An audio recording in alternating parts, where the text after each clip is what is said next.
Hey everyone, it's Ben Eubanks. I'm so glad you're here with us today. I'm looking forward to a conversation today, and we're going to get some culture here with incredible accent from my friend Amandeep. So I had the chance to meet Amandeep Shergill a little while back. He's at the team at Automattic, and they are doing some interesting things. He has some good perspectives around talent and the questions we should be asking to really make sure we're aligned with the business, and some of the experiences he's learned through his career as a recruiter and moving up into other pieces of the recruiting operations and leadership stack. So excited to hear from Amandeep today. Let's dive into the conversation.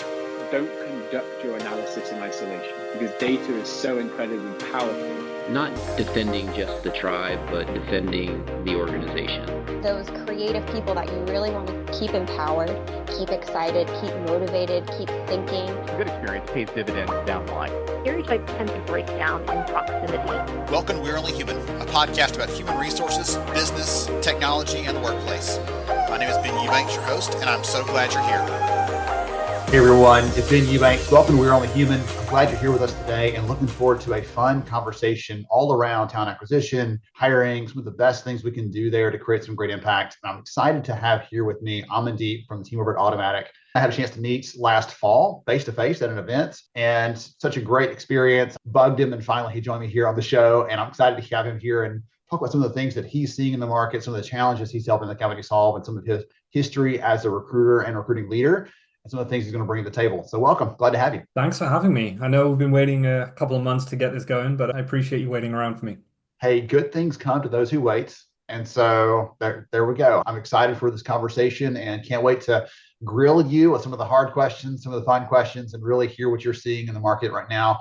Before we get to that, would you take a moment and tell the audience more about who you are and what you do, please? Absolutely. It'd be a pleasure to. So I'm in recruiting. That's how I like to introduce myself. This is what I do. Right now, I'm at Automattic. I've been here now for just over 3.5 years and look after the recruiting function. That's a combination of getting hands-on with some roles, ideally some of the more tricky or more senior, whatever you want to call it, positions, the more interesting things.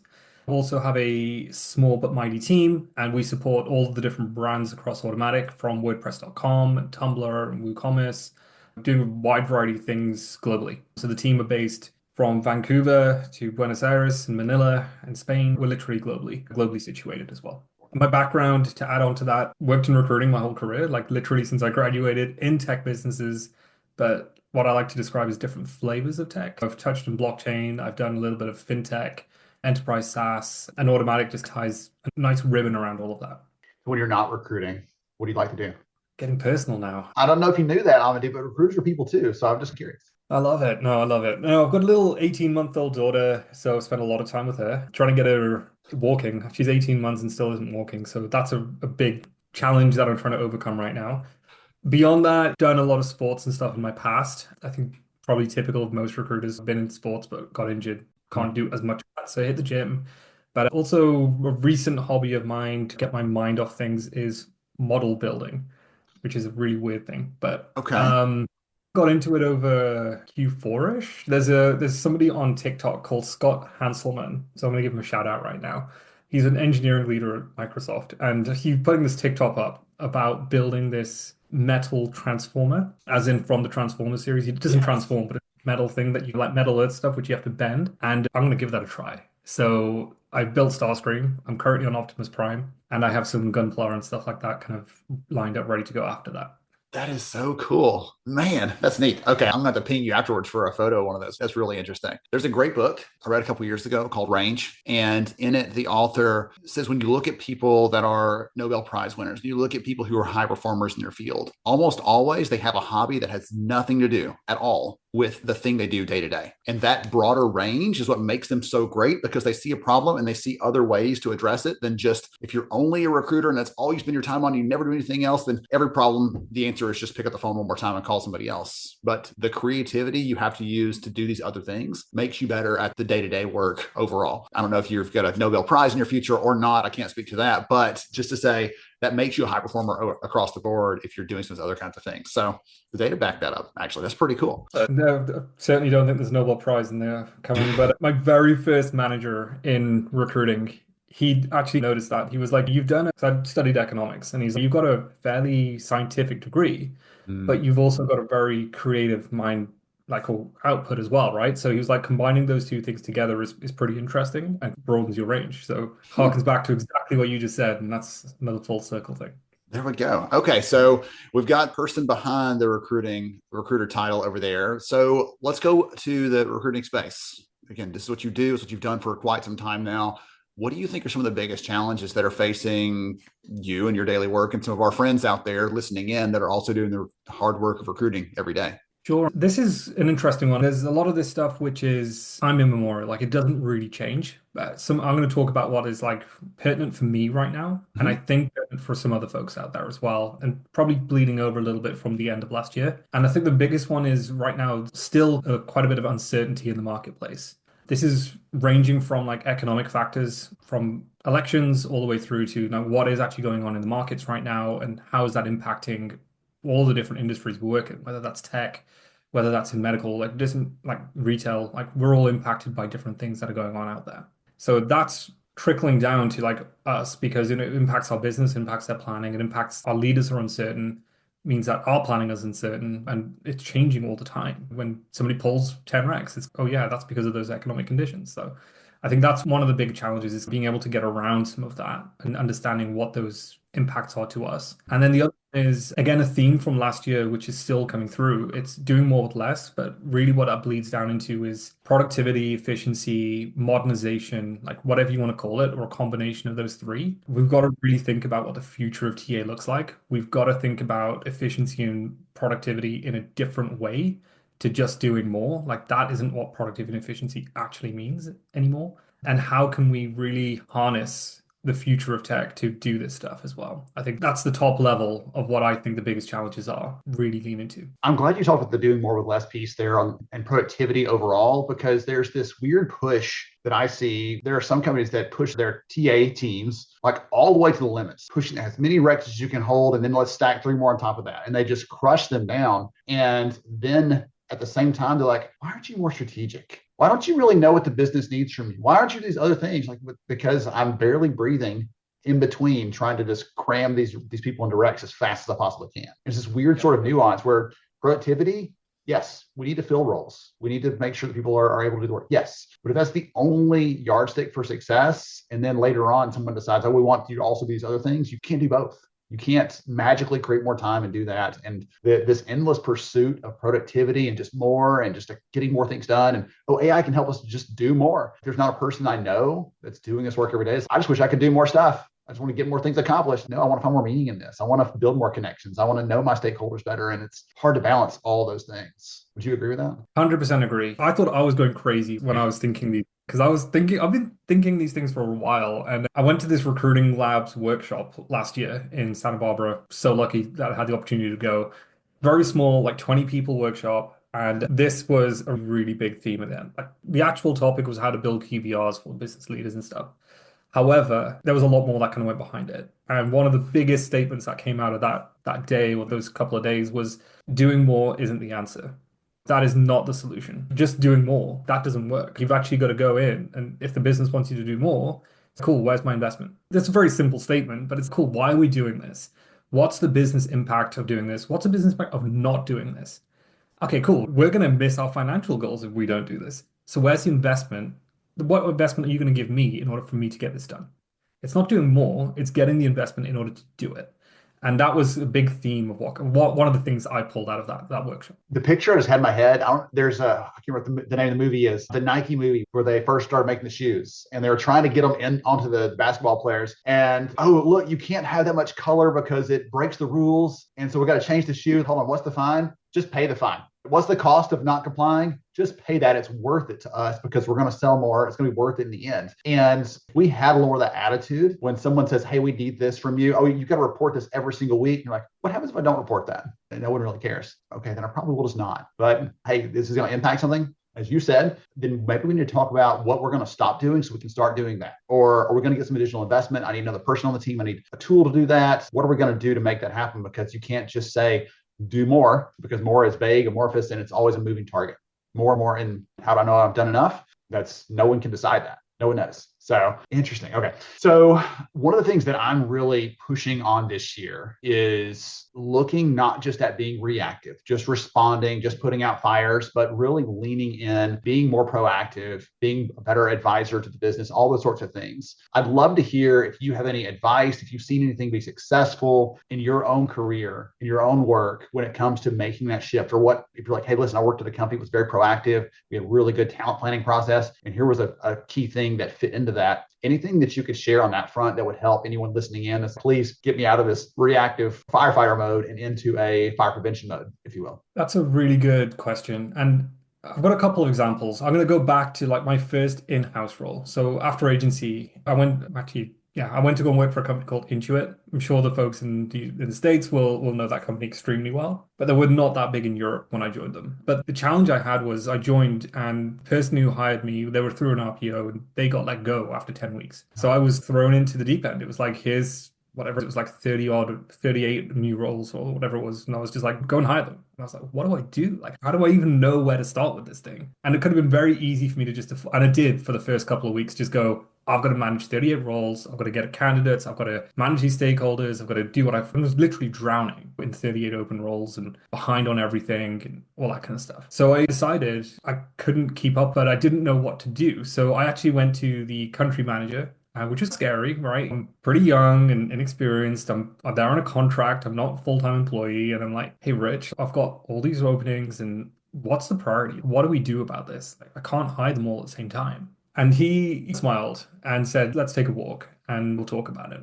And he just started asking me about my thought process. He's like, how are you thinking about these roles? He didn't just tell me the answer, right? So this is what I really liked about this. He got me to think, why? Right? Why are these roles important? Why are we hiring for these positions? Why do you think we're doing this? And we got down the road a little bit. And he said, right, so you need to go and talk to two people, right? You need to go and talk to our CMO and our head of sales. I went and talked to them. And of course, head of sales is important. Go and hire my roles. And so I was like, cool, I'll hire sales roles. But before I did that, I talked to the CMO. And he took me through a very interesting process. He was like, where does the EMEA revenue from Intuit come from? I'm like, it's got to be sales, right? I don't know this. So I was like, sales. And he goes, no. He goes, all of our business comes from marketing. It all comes from digital marketing and acquisition. It does not come from sales because they're building an enterprise sales function which doesn't have any customers yet. He goes, so my question to you can put the question back on me. He goes, what do you want to impact revenue today or do you want to impact revenue tomorrow? And so I was like, interesting. Going back to what Rich was saying to me, we've got revenue goals we need to achieve for this quarter. So boom, and the next quarter. It instantly got me a way of being able to prioritize all of our opening roles, right? Open roles. And it was like, let's prioritize the revenue generating digital marketing roles.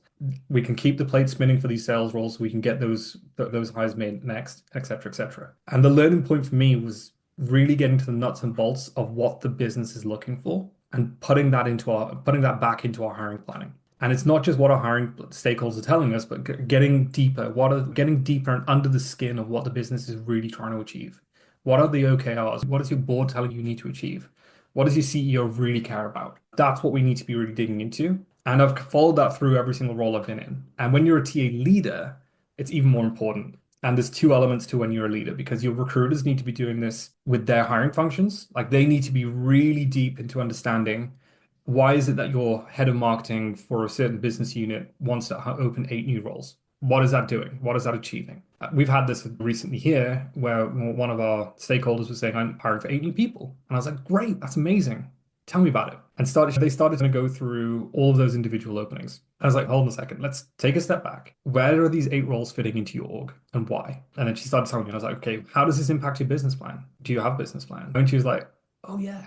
And then started pulling out all of these decks. And I was like, amazing. Okay, this is really cool. I was like, but what I'm not seeing is the link between these two things. Like you're talking about a revenue impact from these goals, impacting the customer lifecycle journey, et cetera, et cetera. Where does this role fit into that? Because I'm not seeing a direct correlation. And instantly there was like, okay, we need to do some more work here. So it was like, let's hit pause on the hiring because we can't go and hire these people without knowing the true business impact. And we did all of that work and then started doing the hiring. It didn't take very long. There was motivation to get that done quickly because revenue goals and everything else. And that frees up, if recruiters can do that work to an extent, it frees up recruiting leaders to have that next level of conversation and to really understand the future planning. So that's already been done. But what I want to know is what's happening in 6 months. You're hiring for 8 people now, but are we going to have to hire above these people, below these people, alongside these people? What's going on next and what's going on after that?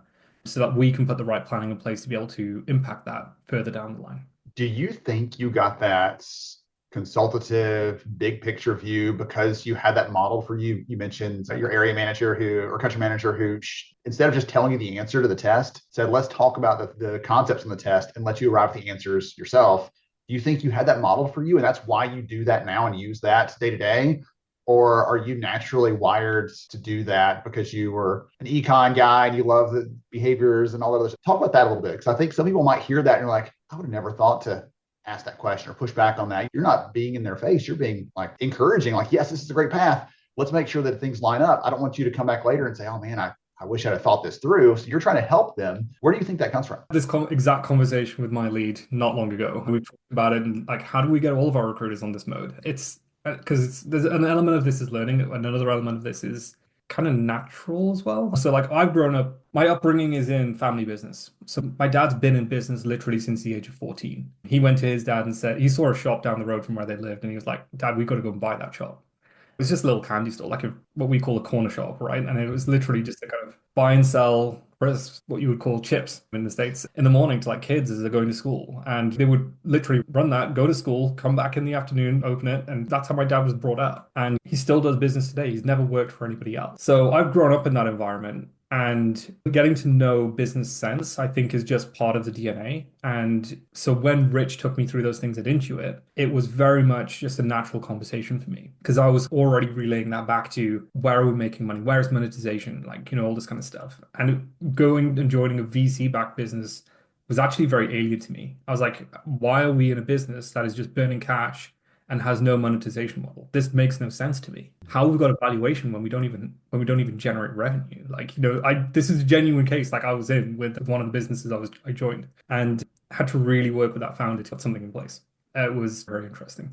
I didn't realize you and I had that similar sort of connection there because my dad was working for his dad's machine shop when he was 14, eventually bought it from him when he was about 30 years old, 40 years old, somewhere in there, and still runs it to this day. And so that's the only job he's ever had in his lifetime. And so similar kind of thing, though. I grew up in that. I saw that. And so I always knew, hey, this thing happens, but all other stuff led to it. All these decisions, all the other pieces, all the other priorities that were in consideration filtered down to this one thing. And it wasn't just a one-day decision just made at that moment. It all came to that. And so you saw those things modeled out and now are applying that in a different world. It'd be so much easier if someone just buying a bag of chips from you, but you're selling something a lot bigger, a lot more comprehensive and complex on that. So interesting. Okay. I'm trying to picture that as one of the audience out there listening who may not have that sort of bent. How do you pick that up? And I think some of the things, like I said, you had it modeled, but you've had a chance to start practicing it. And what I would encourage anyone hearing some of the things you're sharing there is it may feel awkward. You mentioned that earlier. It was a little scary. I'm the newest person on the team. Right? If I ask the wrong question, they may be like, he's not a fit here and just move you on.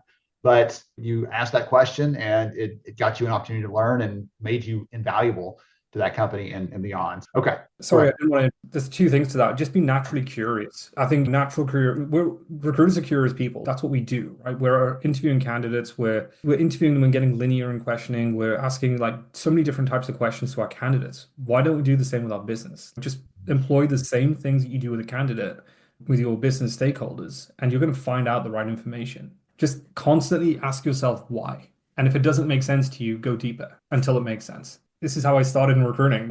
I joined an agency and was like, go and start this desk. And I was like, I knew nothing about this technology. Nothing. It was Microsoft SharePoint at the time. And I was like, what is this? And they said, you've got 2 days to go do some research online. And I did. And then they were like, here's a database, go and call people and go and find out the differences between SharePoint 4 and SharePoint 3. I was like, oh, okay, so this is how you do that, right? That's what I was doing. And I was literally finding out about the trade by talking to people. And business-wise, yeah, it wasn't just the corner shop anymore. But my final year of uni, my dad actually said to me, go and start up a Papa John's. He'd bought a franchise and it was bare bones. It was a concrete box and said, Papa John's won £180,000 to fit the store out. That's your budget. Go and do it. And I was just like, what do you mean? And he goes, there's the plans. I know you're at your final year, but go and do it. And I did it in 100 grand, started that store, and it was the busiest store opening in the UK because We just have, all we have to do is marketing. It's not hard. I followed again what my dad had done with his business, principles of that, combining it with some modern elements, did my research, did what I had to do, put it out there, got it done. And it was cool. It was successful. But it's just about being curious. It's about asking the questions. It's about not being afraid. You've been hired for that reason. Create that added value. Don't just be the transactional person. I'm going to give one more book mention. I mentioned one already, but I'll give one more that ties to that so well that I've recommended so many times over the years. It's called Turn the Ship Around, and it's by a retired naval officer. And he talks about how he was getting to his final posting in the military. He's like, this is going to be my reward for years of service. They're going to put me in the best ship. It's going to be like a easy cruise out and finish off. They put him in charge of the worst ship in the entire naval fleet. What? Who did I make mad to put me in this job? Dang it. And he comes in the first day and finds out that the previous leader measured their success by how little could get done when they weren't around. The exact opposite of what you just said, being creative. We hired you for a reason. And so he started changing the culture there, literally turning the ship around by saying, someone to ask a question.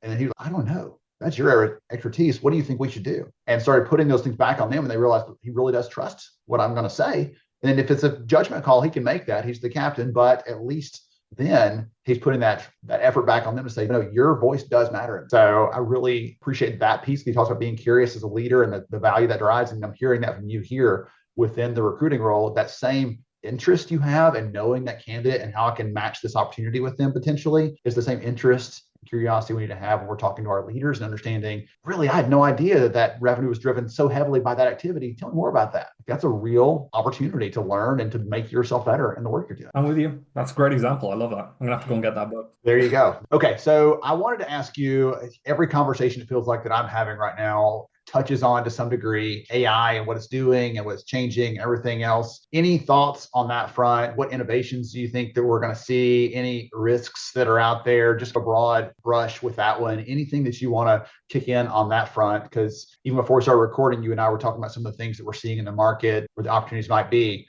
And I'm just curious what sort of perspective you might have on that front. Sure. AI is coming. I don't know. I feel like a broken record at the minute talking about AI, but we've been talking about AI for so many years in recruiting, especially in TA. And people started off being super scared of it. And I was like, I always challenged that. I said, AI is here to help us. It's going to boring stuff that you just don't want to do anymore. That's what it's going to do. And it's going to enable us to free up our time so that we can be more strategic. We can add more value to a business.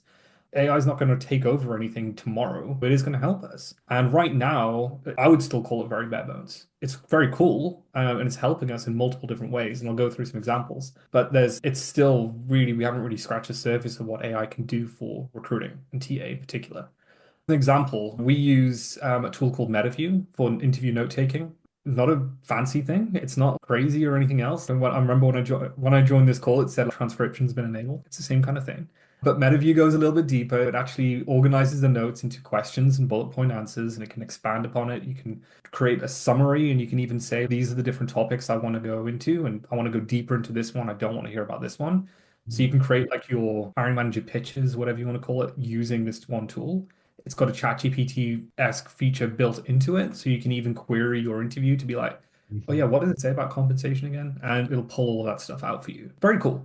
It's a time saver, and it's number one, it's a time saver because you don't have to worry about writing notes, tidying those notes up, putting them into a scorecard, and then writing up pitch decks. It's all this kind of stuff, right? It does it all for you. So it's super, super simple. But more importantly, it's enabling you to really focus in on the candidate experience and your craft. So you're not having to write up a list of questions on the side and be like, okay, I'll have to follow this exact list of questions because I wasn't listening to what the candidate just said. You can actually listen and you can dig deeper.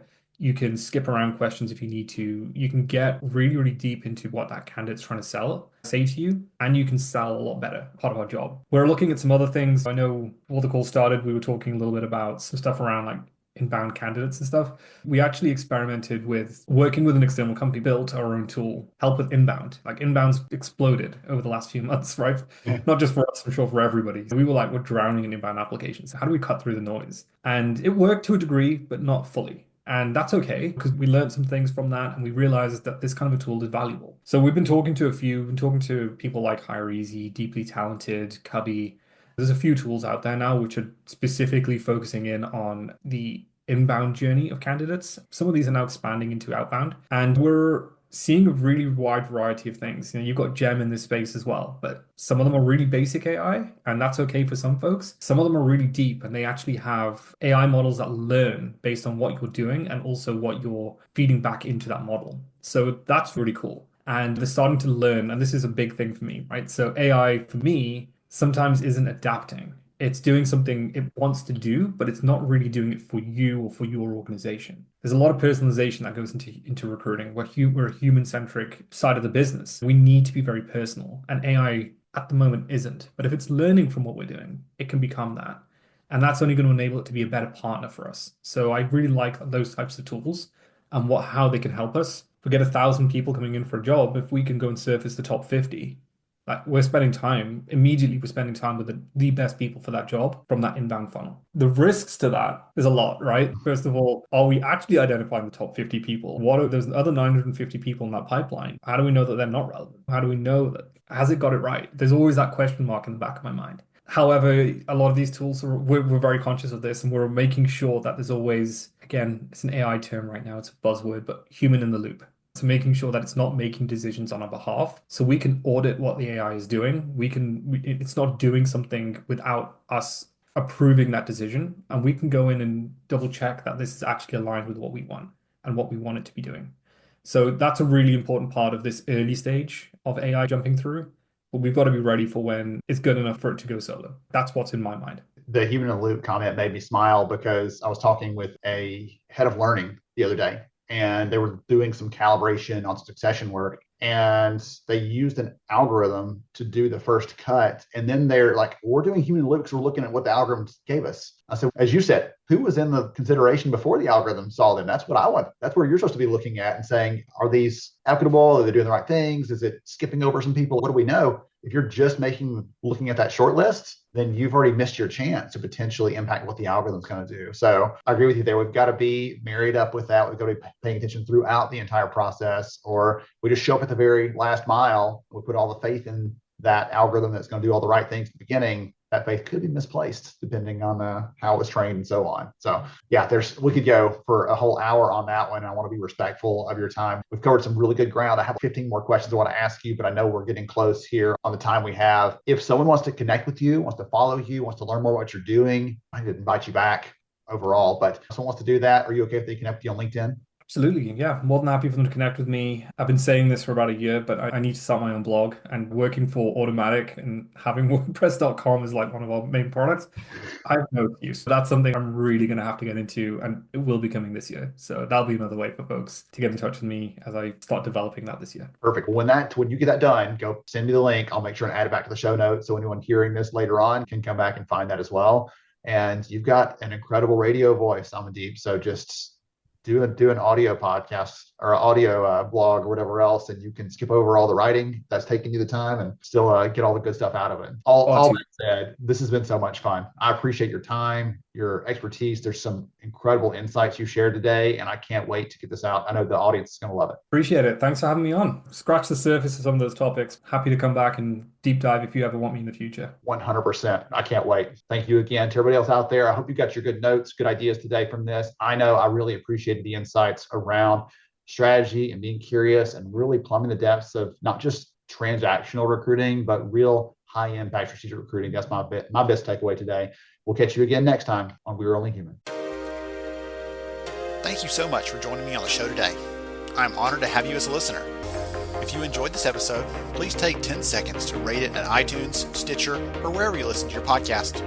Also, if you know a friend that could benefit from today's conversation, please pass it their way. After all, a rising tide lifts all ships. To see show notes, sponsor information, and our full show archives, visit onlyhumanshow.com.